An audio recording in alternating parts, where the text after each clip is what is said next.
Chicken বল বানানোর জন্য আমি হাড় ছাড়া মুরগির মাংস ব্লেন্ড করে নিয়েছি, একদম কিমা করে নিয়েছি। তো এর মধ্যে প্রথমে দিয়ে দিলাম জিরার গুঁড়া, গোলমরিচের গুঁড়া, সামান্য চিলি ফ্লেক্স।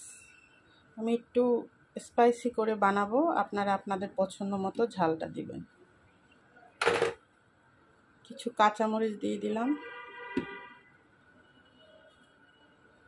আর এখানে হচ্ছে হাফ চামচ করে আদা বাটা আর রসুন বাটা দিয়ে দিচ্ছি।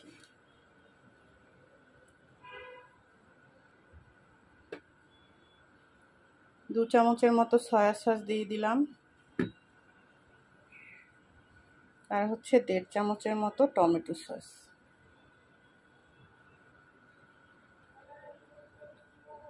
স্বাদ মতো লবণ দিয়ে দিলাম, যেহেতু সয়া সস দিয়েছি লবণটা একটু চেখে দেখবেন, একটু সাবধানে দিতে হবে। আমি অল্প পরিমাণে দিয়েছি, লাগলে পরে আবার দিয়ে নেব। সামান্য চিনি দিয়ে দিবেন, চিনিটা একেবারেই অপশনাল, একটু টেস্টটা বাড়াবে চিনিটা দিলে। আর হচ্ছে সামান্য রান্নার তেল দিয়ে দিলাম, আর পাউরুটি ভিজিয়ে পানিটা চিপে এখানে আমি কিছুটা পাউরুটি নিয়েছি। এখন দিয়ে দিচ্ছি কর্নফ্লাওয়ার। আপনারা কর্নফ্লাওয়ার পরিবর্তে ময়দাও দিয়ে নিতে পারেন, তবে কর্নফ্লাওয়ারটা দিলে একটু বেশি ভালো হয়। এখানে আমি 4-5 চামচের মতো দিয়ে দিয়েছি। এখন সবগুলোকে মাখিয়ে নেব। একটু হাতেই মাখিয়ে নেই, ভালোভাবে মাখিয়ে তারপর আপনারা বল বল করে নেবেন।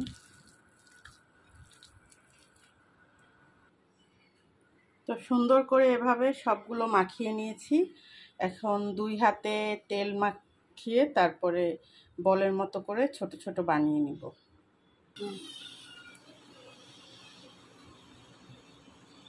আমি অনেকগুলো বানিয়ে নিয়েছি।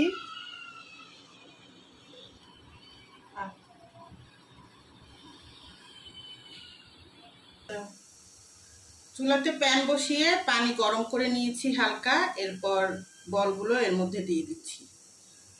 হালকা সিদ্ধ করে এটা ঠান্ডা করে তারপরে আপনারা ডিপ ফ্রিজে সংরক্ষণ করে রেখে দিতে পারেন অনেক দিন। যখন বাচ্চারা খেতে চাবে বা বিকেলের নাস্তায় নিজেদের যখন খেতে ইচ্ছে করবে, নামিয়ে ভেজে খেয়ে ফেলবেন।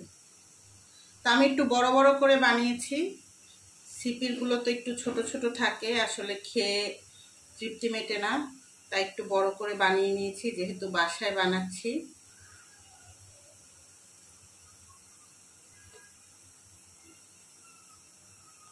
সিদ্ধ হওয়ার পর বলগুলো কিন্তু উপরে ভেসে আসবে, তখন বলটা উঠিয়ে ফেলবেন, তখন বোঝা যাবে যে এটা সিদ্ধ হয়ে গেছে।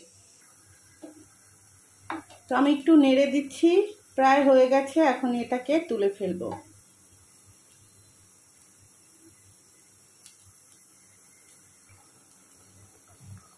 তো চিকেন বলটা এখন আমি তুলে ফেলছি। এই যে দেখেন কত সুন্দর হয়েছে। আপনারা চাইলে এরকম গরম গরম তুলে একদম বরফ পানিতে কিছুক্ষণ রেখে ঠান্ডা করে নিতে পারেন।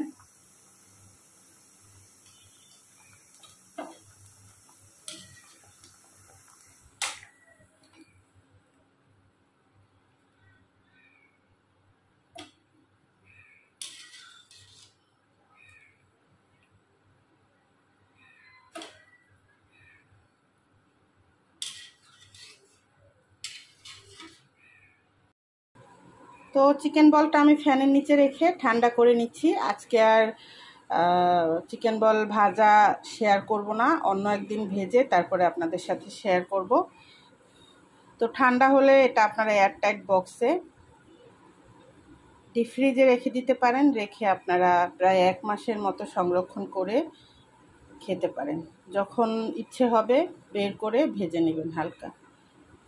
তো ভিডিওটা যদি ভালো লাগে অবশ্যই শেয়ার করবেন। আর